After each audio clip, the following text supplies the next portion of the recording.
Shalom saudara yang dikasihi Tuhan. Apa kabar saudara? Saya berdoa saudara dalam keadaan baik, sehat, kuat, serta berlimpah-limpah dengan ucapan syukur. Firman Tuhan datang kepada kita hari ini, rahasia pernikahan diberkati Tuhan. Sebelumnya marilah kita berdoa. Tuhan Yesus yang baik, sungguh anugerah-Mu berlimpah-limpah di dalam kehidupan kami. Terbukti kami ada hingga hari ini karena kemurahan Tuhan. Tuhan Yesus, sebentar kami akan merenungkan firman-Mu. Turunlah pengurapan-Mu atas kami, agar kami mengerti firman-Mu, terlebih kami menjadi pelaku firman-Mu. Kami percaya firman Tuhan ini akan menguatkan kami, memulihkan kehidupan kami, serta memberkati kehidupan kami. Di dalam nama Tuhan Yesus kami dengarkan firman Tuhan. Haleluya. Amin. Rahasia pernikahan diberkati Tuhan. Saudara, dalam Yohanes pasal 2 ayat yang pertama sampai ayat yang ke-11, ada sebuah cerita yang menarik di situ, di mana dikatakan ada sebuah kota kecil, ya, kota Kana, di mana Yesus menghadiri sebuah pesta pernikahan di kota Kana, suatu daerah di Galilea yang mana terletak di tanah tinggi sebelah barat danau. Diperkirakan saudara, penduduk Kana cuma berjumlah 7.000 orang saja perkiraan. Dikenal dengan nama Kefar Kana. Gereja Kana di Galilea diperingati sebagai tempat di mana Yesus mengadakan mujizat untuk pertama kalinya. Nah saudara, pada waktu itu mempelai laki-laki mengantarkan mempelai perempuan ke rumah mempelai laki-laki. Jadi teman-teman dari mempelai laki-laki mengantarkan si mempelai perempuan ke rumah mempelai laki-laki. Di rumah mempelai laki-laki ini pesta diadakan. Saudara, acara pesta itu sedang berlangsung selama 7 hari, dan biaya dari pesta tersebut tentunya ditanggung oleh pihak laki-laki. Nah saudara, suasana pesta berlangsung sangat meriah. Tak ketinggalan pemimpin pesta menyediakan makanan dan minuman yang terbaik bagi para undangannya.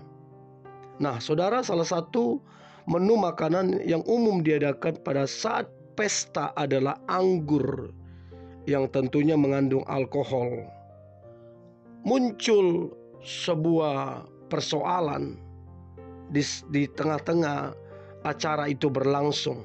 Alkitab mencatat, maka mereka kehabisan anggur.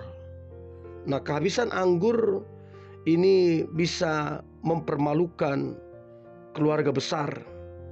Ini bisa menjadi aib nantinya. Ada kabar baik. Kabar baiknya adalah untungnya dan tidak kebetulan bahwa Yesus hadir di pesta tersebut, sehingga persoalan kehabisan anggur itu bisa diatasi. Kuasa Tuhan Yesus memerintahkan untuk kemudian para pegawai untuk mengisi penuh ke-6 tempayan tempat pembasuhan kaki para tamu undangan dengan air. Kemudian diisi dengan air adalah mereka taat. Jadi saudara, total 6 buyung, 6 tempayan itu ada sekitar 480 sampai 720 liter air. Karena satunya itu bisa sekitar 39,5 liter. Nah kalau 6, saudara tinggal kalikan saja. Nah kemudian saudara disuruh membawa di hadapan para pemimpin pesta untuk dicoba rasanya. Maka mujizat terjadi. dalam tempayan tersebut berubah menjadi air anggur. Artinya karena kehadiran Yesus, maka persoalan serius dalam pesta pernikahan tersebut bisa diselesaikan dengan baik. Saudara, pernikahan adalah sesuatu yang sangat penting. Pernikahan adalah rencana Tuhan agar setiap orang kemudian mengalami rencana Tuhan, berkat Tuhan di dalam pernikahan. Nah, menjadi pertanyaan, apa kemudian menjadi rahasia untuk pernikahan diberkati Tuhan? Maka ada beberapa hal yang perlu kita pelajari dari pernikahan di Kana tadi.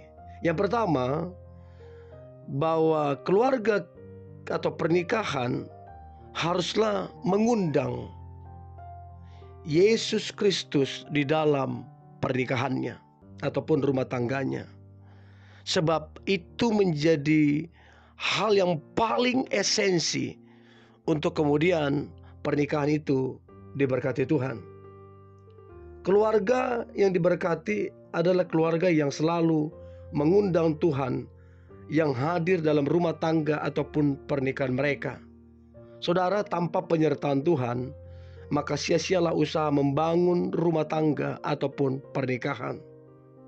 Mazmur 127 ayat yang pertama dikatakan, "Jikalau bukan Tuhan yang membangun rumah, sia-sialah usaha orang yang membangunnya. Jikalau bukan Tuhan yang mengawal kota, sia-sialah pengawal berjaga-jaga." Jadi saudara, pernikahan ataupun keluarga yang menyertakan Tuhan, maka anak cucunya akan diberkati Tuhan.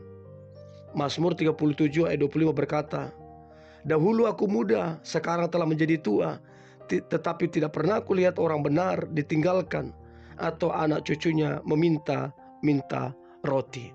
Jadi saudara, kehadiran Yesus meminta atau mengundang Tuhan Yesus hadir dalam pernikahan kita menjadi rahasia untuk kemudian pernikahan itu mengalami mujizat, mengalami berkat Tuhan yang luar biasa. Yang kedua saudara, rahasia pernikahan diberkati Tuhan adalah kuasa Tuhan Yesus tinggal di dalam pernikahan tersebut. Jadi kita harus percaya bahwa kuasa Tuhan itu nyata, benar-benar nyata. Yohanes 2 ayat 27 kita tadi baca bahwa Yesus berkata kepada pelayan-pelayan itu, "Isilah tempayan itu penuh dengan air." Dan mereka pun mengisinya sampai penuh. Saudara, untuk mendatangkan mujizat di dalam pernikahan, keluarga, rumah tangga, kita harus sungguh-sungguh percaya, harus sungguh-sungguh taat kepada apa yang diperintahkannya, sehingga mujizat itu terjadi. Kalau seandainya mereka tidak mengisi air di dalam tempayan itu, mereka tidak taat, bagaimana mungkin mujizat akan terjadi kalau tidak taat?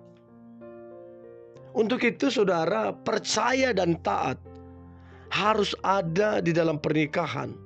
Percaya kepada Tuhan Yesus dan taat kepadanya, maka lihatlah berkat yang daripada Tuhan akan mengalir. Dan yang terakhir adalah bertindak dengan iman. Jadi pernikahan itu harus ada tindakan-tindakan iman, seperti yang dilakukan dalam Yohanes 2 ayat 8. Lalu kata Yesus kepada mereka, "Sekarang cedoklah dan bawalah kepada pemimpin pesta." Lalu mereka membawanya, maka air itu berubah menjadi anggur. Saudara, sebuah tindakan iman adalah hal yang harus dilakukan di dalam pernikahan, sehingga pernikahan itu mengalami mujizat, mengalami hal-hal yang luar biasa, sehingga pernikahan itu kemudian diberkati Tuhan secara luar biasa. Untuk itu saudara, biarlah kita menjadi orang-orang yang kemudian kita mengundang Yesus hadir dalam kehidupan kita, menjadi orang-orang yang kemudian percaya kepada kuasa Tuhan Yesus, dan menjadi orang-orang yang kemudian bertindak dengan iman, maka berkat dan mujizat Tuhan terjadi atas kita. Mari kita berdoa. Tuhan Yesus yang baik, terima kasih buat anugerah Tuhan. Aku berdoa setiap pernikahan diberkati Tuhan, yang mereka taat, percaya, dan melakukan tindakan iman. Dan aku percaya umat-Mu yang mendengarkan firman ini, mereka akan mengalami berkat di dalam pernikahan. Tahun ini adalah tahun yang baik, tahun yang diberkati Tuhan. Di dalam nama Tuhan Yesus, kami berdoa dan mengucap syukur. Haleluya. Amin.